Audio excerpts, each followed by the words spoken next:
21শে জুলাইয়ের পরে তৃণমূল কংগ্রেসে ভাঙন ধরালো বিজেপি।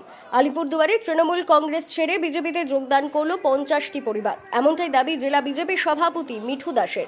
বৃহস্পতিবার আলিপুরদুয়ার জেলার কুমারগ্রাম বিধানসভার ভাটিবাড়ি থানুপাড়াতে 50টি তৃণমূল সমর্থিত পরিবার ভারতীয় জনতা পার্টিতে যোগদান করে।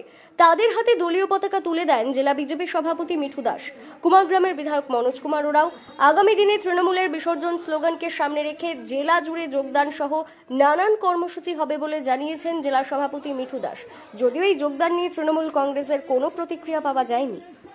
আজকে আমাদের আলিপুরদুয়ার জেলার কুমারগ্রাম বিধানসভার 5 নং মণ্ডলের এই ভাটিবাড়ি অঞ্চলে থানুপাড়াতে এখানে 50টিরও বেশি পরিবার সেখানে এরা তৃণমূল দল থেকে বিজেপিতে যোগদান করলেন। ওনাদের মূলত লক্ষ্য এবং উদ্দেশ্য পরিষ্কার, যে তৃণমূল দলে যেভাবে ওনাদেরকে শোষণ এবং শাসন করা হয়েছে এবং যেভাবে তৃণমূল দলের নেতারা দিনের পর দিন কাটমানি এবং দুর্নীতিগ্রস্ত হচ্ছে এবং যেভাবে তৃণমূল নেতাদের প্রশ্রয়ের মাধ্যমে সারা বাংলা জুড়ে একটা নৈরাজ্য সৃষ্টি হয়েছে, যুবক সম্প্রদায়ের ভবিষ্যৎ অন্ধকার থেকে অন্ধকারময় হচ্ছে, মা বোনেদের সম্মান আজকে রাস্তার মধ্যে বিক্রি হচ্ছে। তো স্বাভাবিক কারণে সেই তৃণমূল দল থেকে পরিত্রাণ পাওয়ার আশায় তারা ভারতীয় জনতা পার্টিতে যোগদান দিয়েছে এবং মোদিজির হাত শক্ত করার স্বার্থে তারা ভারতীয় জনতা পার্টিতে তারা আজকে যোগদান দিয়েছে। আমরা জেলা বিজেপির পক্ষ থেকে তাদেরকে আমরা স্বাগতম জানাচ্ছি এবং সেই সাথে সাথে আমাদের প্রত্যেকেরই একদম নির্দিষ্ট লক্ষ্য, নির্দিষ্ট আমাদের বক্তব্য, স্লোগান নির্দিষ্ট 2026-এর নির্বাচন, তৃণমূলের বিসর্জন, এবং সেটাতে সাধারণ মানুষ